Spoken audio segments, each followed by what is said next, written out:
Assalamu alaikum, dear students. My name is Professor Sidra Akhtar and I am lecturer of dispenser course. आज हमने अपना new chapter start करना है जो कि है डर्माटोलॉजिकल कंडीशंस। ठीक है, इसमें हमने सबसे पहले हमें पता होना चाहिए कि डर्माटोलॉजी होता क्या है। ठीक है, हमने सुना होगा डर्माटोलॉजिस्ट होते हैं जिसको हम स्किन स्पेशलिस्ट भी कहते हैं। ठीक है, तो उसी से हम अंदाजा लगाएं कि डर्माटोलॉजी क्या होती है। Dermatology is the branch of medicine which deal with diagnosis and treatment of skin disorders.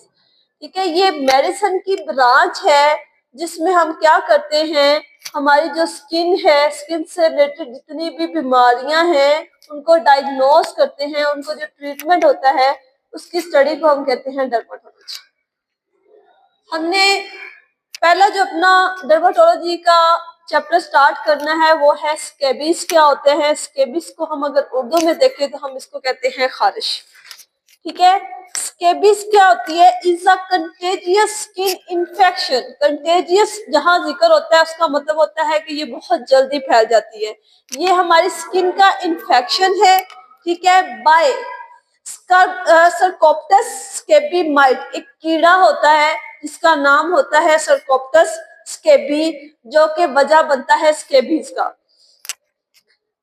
These tiny burrows into the skin where they lay eggs and causes an allergic reaction leading to intense itching। अब ये scabies क्या होता है, इसमें जो ये might है ये क्या करता है स्किन के ऊपर, ठीक है, क्या करता है, टीनी ब्यूरोज बनाना, खड्डे बनाना शुरू हो जाता है और उधर जाके क्या करता है, अंडे देना शुरू हो जाती है।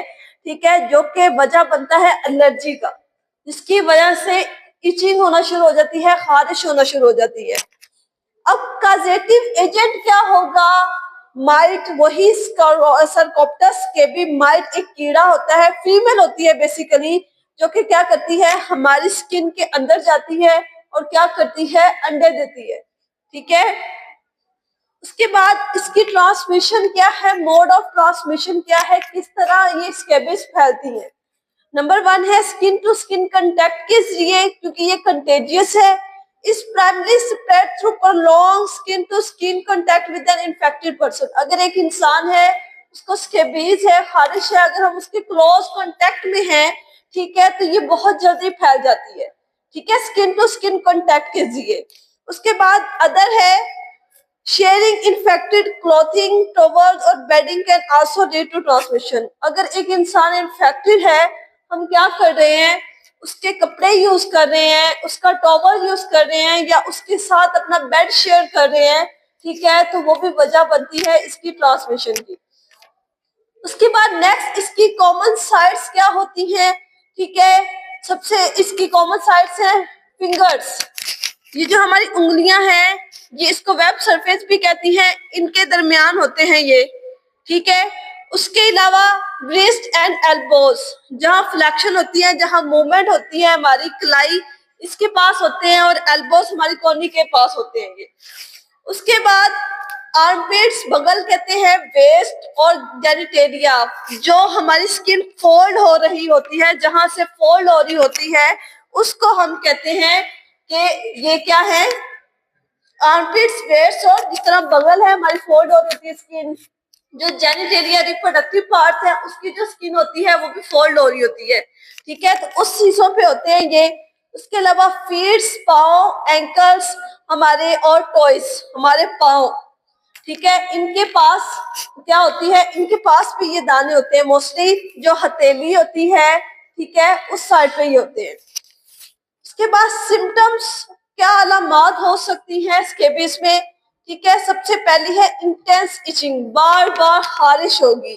ठीक है, स्पेशली कब होगी, रात के टाइम होगी या कब होगी, जब हम हॉट बाथ या शावर, जब हम गर्म पानी से शावर ले होते हैं तो तब इसकी खारिश क्या होगी, ज्यादा होगी। उसके बाद है पिंपल लाइक रैश होगा, मतलब छोटे छोटे रेड बम्प्स बने होंगे, दाने बने होंगे और हमें क्या होंगे, अंदर ब्यूरोस नजर आएंगे, खड्डे महसूस होंगे। ठीक है, उसके बाद है सोर्स, जब हम बार बार खारिश करेंगे, इचिंग करेंगे तो उससे क्या होगा, दाने बन सकते हैं। ठीक है, जो कि आगे वजह बन सकती है इन्फेक्शन की, बैक्टीरियल इन्फेक्शन की, क्योंकि हमारे एनवायरनमेंट में बैक्टीरिया भी होते हैं। जब स्किन ओपन होती है, ठीक है, तो बैक्टीरिया एंटर हो सकते हैं। उसके अलावा इंक्यूबेशन पीरियड क्या होता है? ये एक ऐसा पीरियड है जब हम कोई भी ऑर्गेनिजम्स है, माइट है, जब हमारी बॉडी में एंटर हो रहा होता है, तो उसके बाद जब वो सिम्टम शो कर रहा होता है, तो उस पीरियड को हम कहते हैं इंक्यूबेशन पीरियड। इसका जो इंक्यूबेशन पीरियड है, ये तकरीबन कुछ हफ्ते लेता है अपनी सिम्टम्स को शो करने, ठीक है। उसके बाद इसका डायग्नोस क्या है, किस तरह हमें पता चलता है कि इसको स्केबीज है, ठीक है। नंबर 1 है क्लिनिकल एग्जामिनेशन। जो हेल्थ केयर प्रोवाइडर्स होते हैं, जो फिजिशियन होते हैं, वो क्या करते हैं, ठीक है, पहले उसकी सिम्टम्स देखते हैं, ठीक है, वो क्या सिम्टम शो कर रहा है, उसे बार बार लगातार इचिंग हो रही होगी। उसके अलावा वो उसके जो लेजन्स है वो देखेगा कि ठीक है, वो उसके अंदर ब्यूरोज नजर आ रहे होंगे, खड्डे नजर आ रहे होंगे, प्लस उसके रेड बम्स, रेड रेड दाने नजर आ रहे होंगे, और जो कॉमन साइट्स है उधर ज्यादा होंगे, ठीक है। उसके बाद है माइक्रोस्कोपिक एग्जामिनेशन करेंगे।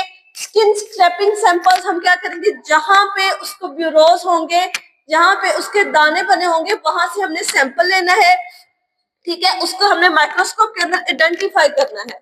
उधर हमें माइट्स नजर आएंगे और उनके एग्स नजर आएंगे, जो कि ये शो कर रहे होंगे कि इसको स्कैबीज है, ठीक है। उसके बाद ट्रीटमेंट क्या होगा? ट्रीटमेंट में हम मोस्टली क्या करते हैं, टॉपिकल ट्रीटमेंट देते हैं, मतलब क्रीम्स यूज करवाते हैं, लोशन यूज करवाते हैं, जो कि किल करता है स्कैबीज को, ठीक है। परमेट्रिन और इबरमेक्टिन जो होते हैं, बेसिकली ये यूज करते हैं हम इसमें स्केबिस के ट्रीटमेंट में। जिस तरह आजकल मार्केट में स्केबिस जो लोशन है वो बहुत यूज हो रहा होता है, ठीक है।